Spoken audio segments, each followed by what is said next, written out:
as I was mentioning before, there were many different families here, going back to the Skinner family who had established the mills here.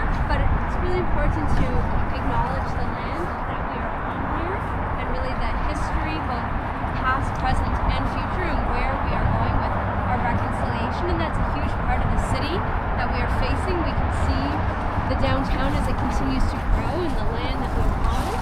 And so this land really does belong to Indigenous peoples, the Haudenosaunee, the Wendat, the Anishinaabe, and continues to be a place that we travel through. And so we really need to reconcile our relationship with the land. And so we always encourage people to go to events within the city, reconciliation events. I know we often happen at Nathan Square, which also has quite a layered story as well. So when you go to Nathan Phillips Square, think about the history that is also underneath your feet, because they did demolish another actual neighborhood to build that city there too, which we might also be recognizing in some of our future events, but more to come on that one too. But also thinking about this landscape here as well, there's so much history here, thinking about the mills that were here and then the Don River that flowed through. That was a paper mill at one time, and it had a fire. The Helliwels were here, and they actually established the paper mill, but they didn't stay too long. The Helliwels, they also had, there's many connections here as well. They did marry many of the families that moved through here. But we're going to take you back to the 1890s now, when the Taylor family was here, but they didn't want to live down here in the mills. I mean, it's very polluted by this time. Looks quite nice right now, but by that time, we actually had a nice dump site over there. The mills were the brewery was no longer operating, but it was quite polluted. This was the Taylor family? Yeah, the Taylor family. Yeah. So I know there were many different Taylor families as well in the inner core too. But they had a lot of wealth, and so they preferred to keep the working class people down here, and they had 5 mansions on top of them. 5 mansions. And if you one still stands to the name of Broadview at the Sisters of St. Joseph.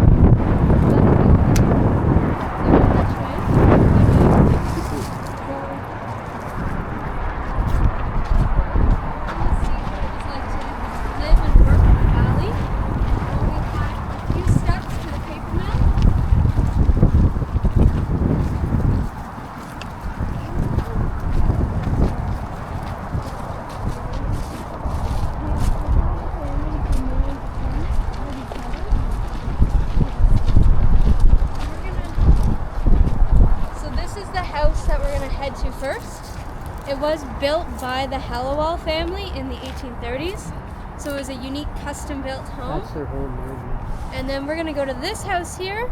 So we're right now in the 1890s, so heading into the turn of the century there. So the mills are operating. It is a paper mill. It is a very flourishing mill at this time until 1901 when it had a fire. So first we're going to go into what was the summer kitchen. It was now working class conditions by the 1890s, and then what would have been the original structure of the house would have been for, say, a foreman or a supervisor in that household as well. So these are the only 2 standing houses, but there were other buildings on this property here. About 5 houses we approximate. It's hard to tell. All that we have in the directory are the names of people that were here, and they just rotate it through the houses, so it tells us what were the conditions like here, if people are just going through very quickly. But let's head in. We do have modern heating in the building.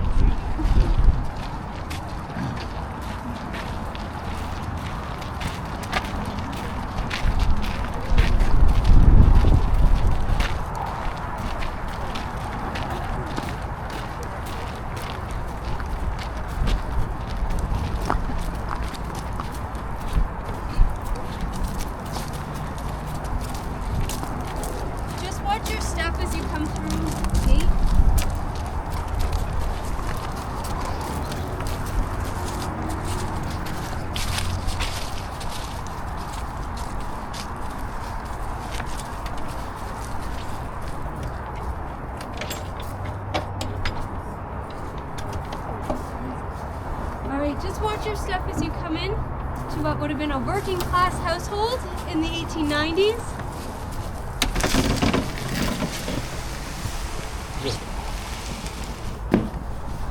Again, just watch your step.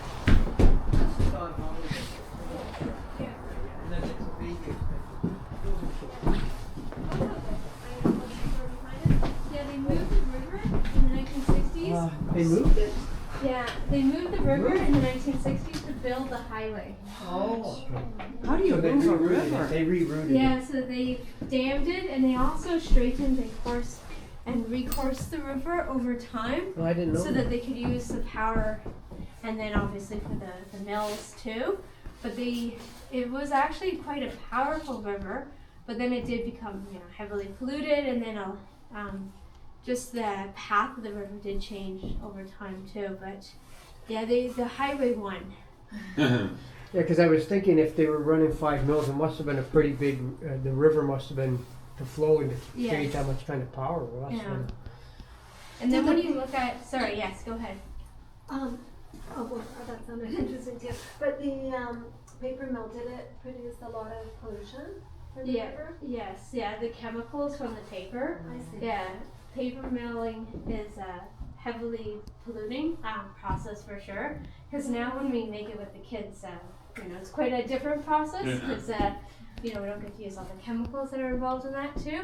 And then also looking at the clothes that are here too, quite an interesting fact as well is clothes were also used to make clothes.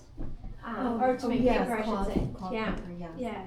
So that's also an interesting process too, using pulp as well as clothing and textiles too. Because the ragmen would come to make some wares, but then also using clothes. But thinking about the paper mill, I just had another thought there, but then it left. Something about the mill there.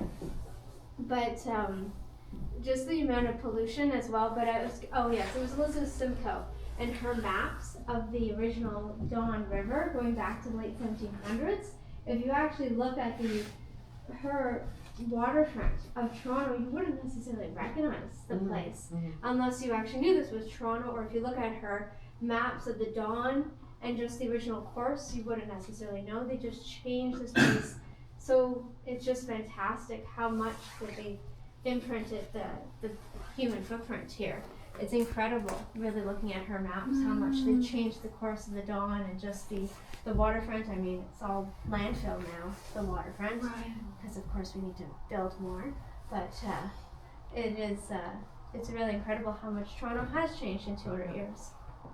And then there was sources of pollution. Apparently, the leather around Rosedale was huge in toxic chemical for the river. Oh yeah, like the tanning. Yeah, Tanning, like they would describe. I know sometimes in different industries you get like the foam and it looks like the soap too, like because there's just so much. I know it's going back.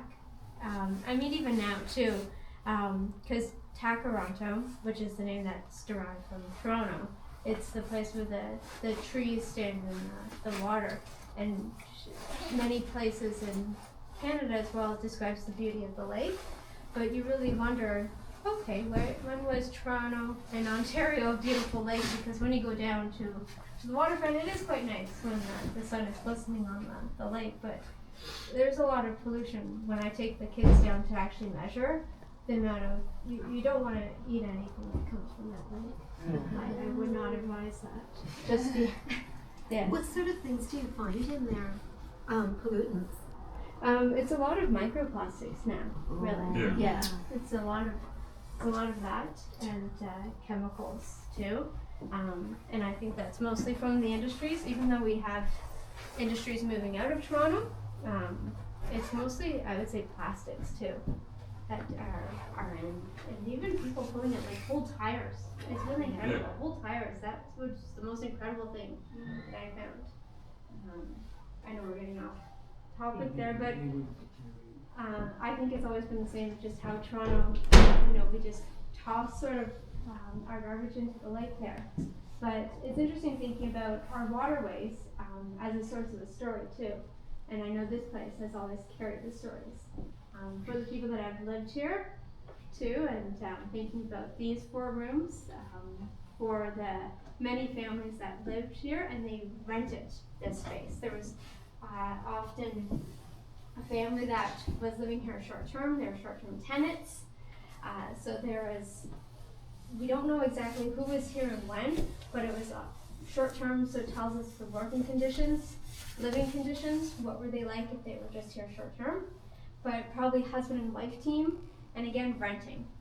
And this one room here, you can see that they were not using it to actually have it as some place that they could settle in, but they were actually using it for laundry here, and of course getting your water from where else? From the river as well.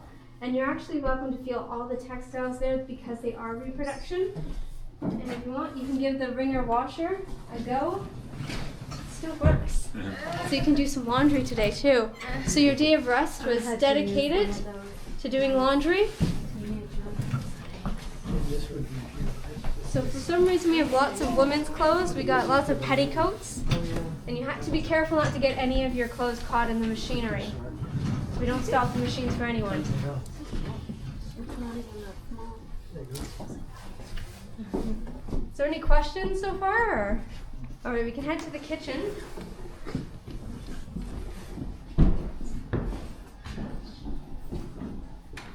Was the laundry was not just for personal use? Was that They would have been using it for personal and then also taking in other people's clothes to help supplement the income as well. Yeah, I don't suggest eating those carpets. They might taste a bit like sawdust. Like what? Sawdust, those ones. Oh. But this would have been the warmest and the brightest room in the household because this was your only source of heat here. And I have here is the sad iron because of course in here you'd also be doing all your chores. The work never ends. I know they're having my time. Yeah. So the sad iron comes from because it's heavy, and so you have your ironing board behind you on top of the wood box.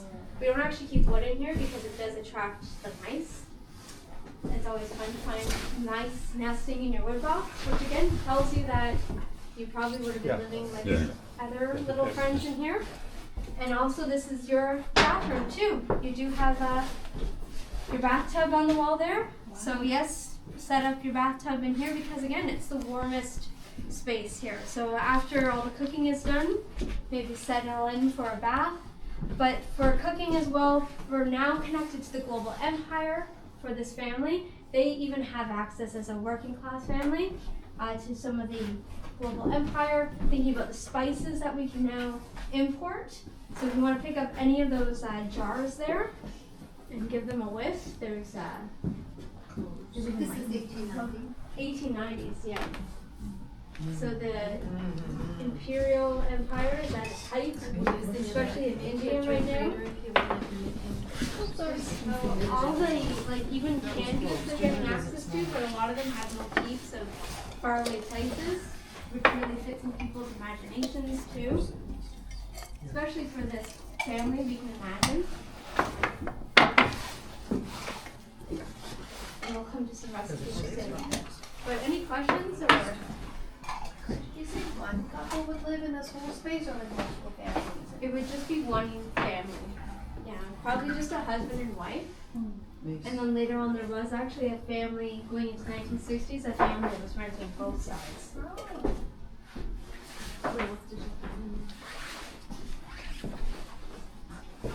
Right, so once you're done, I know it's a larger group, so we can go to No, sorry.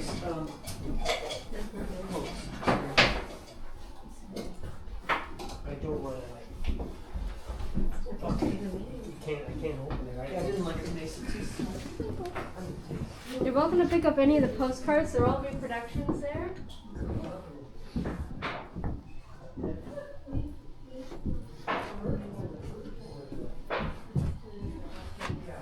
There has been a lot of like renovations so that it can now be shown, or is it in pretty good condition? Yeah, so when we actually purchased this, the city purchased most of the museums in 1967 for the centennial. And of course they wanted to show most of the museums to 1867. So they actually restored them to the centennial of 1867. So that was the first restoration. And then the second restoration was to the 1830s for when the Helliwels were here. It's the first family. And then finally this was the last restoration to have a more complete narrative that really reflected the people of Toronto. And so that was the 1890s and 1940s. And they'll probably have another restoration. I know there does need to be, say, the wallpaper has to be fixed, some of the floorboards as well. But that has been the most recent one, and I know as well, say Scarborough has gone through a few, Gibson, but yeah, a lot of them have Scarborough as well. Is this original, is that original? All of these come from the Toronto History Collection. Oh, okay. That's And horsehair, I thought. It is, yeah. Yeah. You feel it? And it's supposed to mimic leather because they're trying to be fancy. Mm. So your bedroom is also your sitting room, and you got a lovely view of your chamber pot. And you're welcome to pick up any of those postcards there. They're all reproduction. So you would show your travels around Toronto. Take an electric streetcar into Toronto for a day of shopping at Eaton's department store or Simpson's department store. I miss Simpson's. But you probably did not have any Right. What's the shop? electricity. Shopping trip. Yeah, so you can could see have all the electricity. You can see all the lanterns. Yeah, so there's no electricity here, no running electricity. But they did have a very much more modern Toronto by this time that we're familiar with compared to this household here. So as we come into this room, Oh, I was it's- wondering oh, it's- about this picture here. which one? Of the family or? Any pictures that are of the family, that seem of the family, they're not actually of the family. Oh, this one here? Oh, this one. Yeah.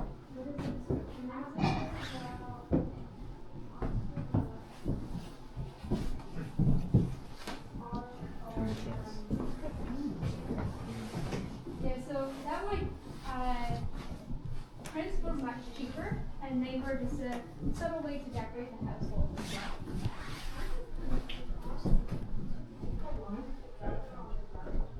One's a dog, And then isn't a it? dog. Oh, yeah, because the dogs for Charles and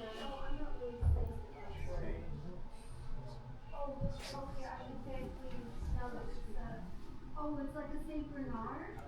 The Yeah. man sort of on the. Yeah. Yeah, I thought it was a dog. Sorry, It was a I was- dog, yeah. I was- Yeah. Yeah, that would be from the front of the street project. And I will say that it does, even though it's a dog, it does remind me also of the picture that we have upstairs of, some post, war pictures that we do have in the collection. Oh, it's okay, you can just leave it.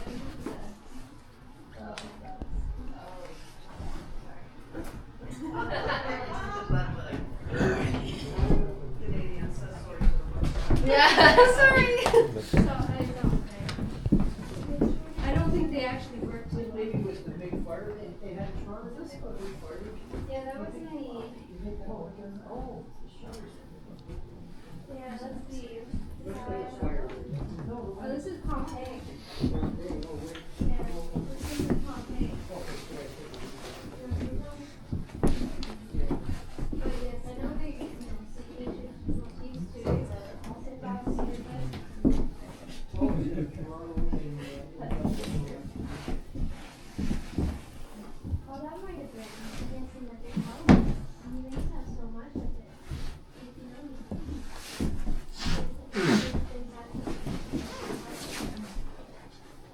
Seeing, I mean, used to be such a, it used to be a fair. Yeah. Oh, great. Are you looking for a room to rent in Toronto at all? So this was actually rented out to two boarders, people that were traveling around, itinerant workers. So again, this was a way to help supplement the income.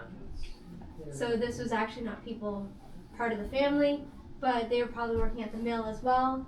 Just two people here, but you know, if we're really looking for some income, let's just rent it out to everyone here. Yeah. So all your belongings in one box here. So this is itinerant workers. We're renting out this room, right? So you're probably only making maybe $2 a week, and say, for example, that sewing machine in that room was $20 at Eaton's at this time, so about $20. So you probably To cannot purchase it? to purchase, yeah. So, and one valuable item might be, say, a water bottle there. That's actually called a pig. So you fill that with hot water, tuck it into the end of the bed, and it'll keep you nice and warm. So they must have covered with cloth. Towel. Yeah, that might be important too to help protect it there, but just 4 little rooms for working class conditions here. And you're really just traveling around looking for work at this time, and there's lots of it in Toronto. So, we want to see what foreman, supervisor conditions are like? Yeah. Alright, so we'll head over to the other side.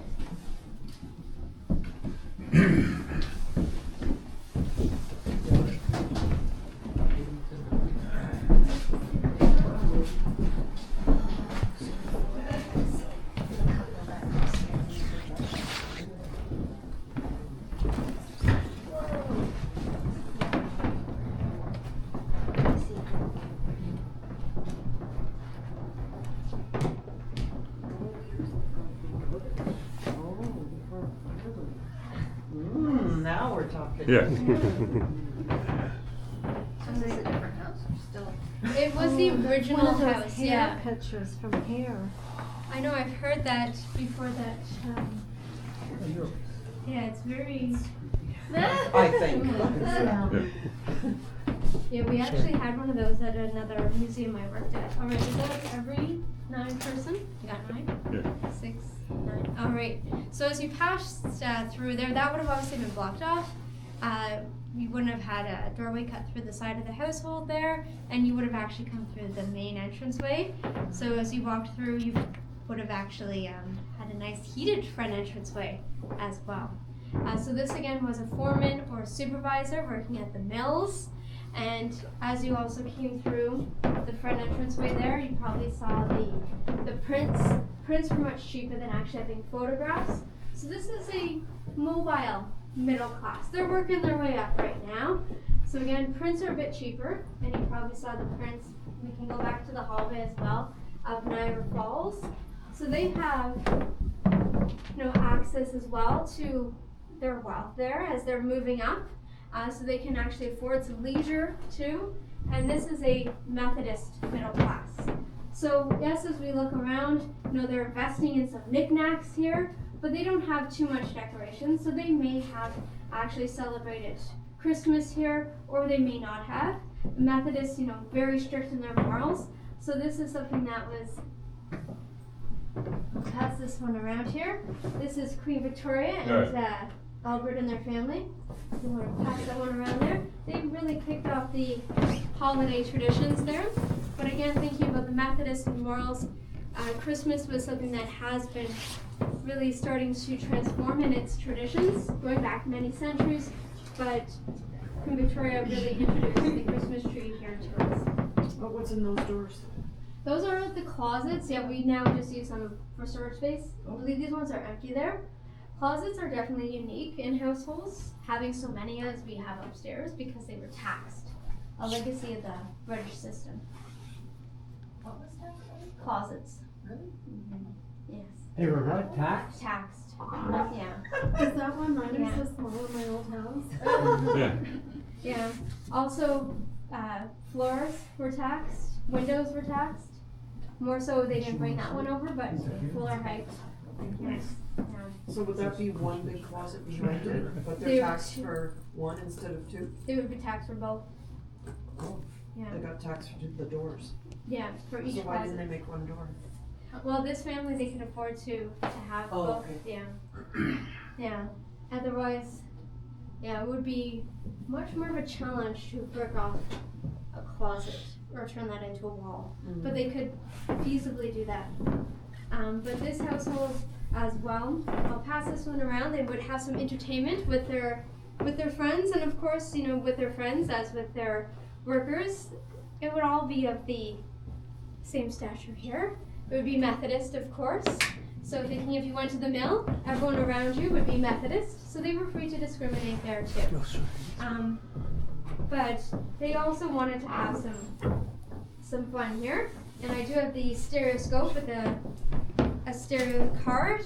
This one doesn't work as well because it's such a busy scene, but there's two pictures here, and they merge together, very similar to a Viewmaster, to make one 3D image.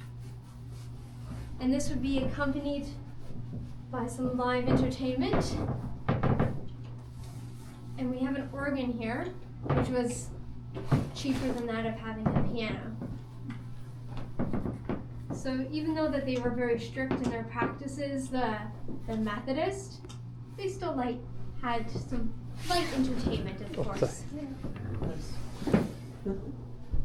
Does it look 3D? Yeah. The one upstairs does work a little bit better. I'm surprised that Oregon's chosen Yeah, because today it's reversed as well. Yeah. Well, it's a little bit easy, like it's just, it's a pipe, like the pedals there, Mhm. you know, provide the air to the different thing, valve, whatever it reads.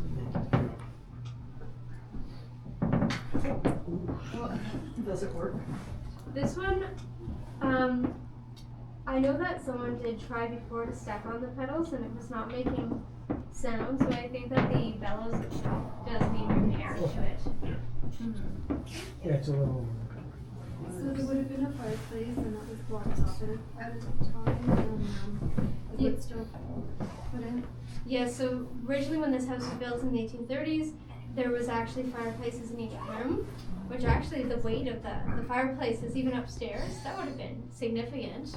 But then replaced, as you said, by the wood burning stoves.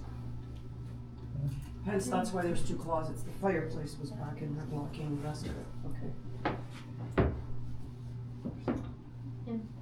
Okay, any other questions about either holiday traditions or about The old picture of Santa Claus there on the mantle. Can you explain what this is? I don't really. So the stereoscope? Yeah. Yeah, so this was a form of popular entertainment, and it was emerging also with some photography, because you could either have photographs, but it actually started just before with even just hand-drawn images. And so how it works is with the stereoscope, it's also coming around, say the times like Edison and all his inventions, is around this point, what's going to happen is these two lenses are going to focus, and actually it's an optical illusion here, it's actually going to focus the light rays around here and bring them together to make a 3D image. So there's the curve of these lenses that are coming together, so if we even think about just the Each lens, optics there's of these. two photos there, and each lens is going to let you see, and the photos are slightly different, such that you'll produce a 3D image. So it's a special type of photograph? Yeah, it is. Oh, okay. Well, there's There's two images. images. See, there's Oh, I see. there's the two images, Yeah. and each image is slightly different. Okay. But it looks like one. Yeah, we know that. Yeah. Yeah. This one doesn't work as well just because there's too much going on in each of these, where there just needs to be one subject in this, say like a flower, right? So this one's actually Queen Victoria's Jubilee. So at this point, the light rays are supposed to meet because these lenses, how that they're curved. So if we think about like how glasses work, right? These are very similar to essentially curved glasses. And so when you look through, they're supposed to bring this together from the light rays bouncing off of here, and they'll bring it together to make like a Viewmaster. Cool. Yeah. I didn't actually get a chance to see. Thank you. But yeah, there's some other optical. They were all very fascinated with the optical devices of this time. We have one other, but I think we have it downstairs for the kids. And then Victoria. it is Yeah. yes in the Victorian parlor. Yeah. Ooh, that would be scary all night. Yeah. You're trying Well, to you would, Yeah. they wouldn't be doing that. She would have them locked. They're not locked properly. What was that? the shutter again. Yeah. I know it's very windy, and we do actually have the shutter dogs as well to secure them, but some of them are just too tight. But yeah. All right. If you want to head down to the kitchen, we can head that way, and you're welcome to explore.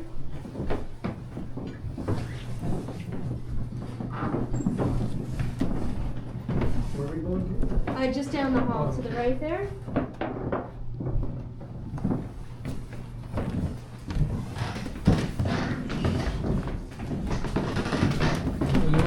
You wouldn't be sneaking around here in the kitchen, eh? With the squeaky food.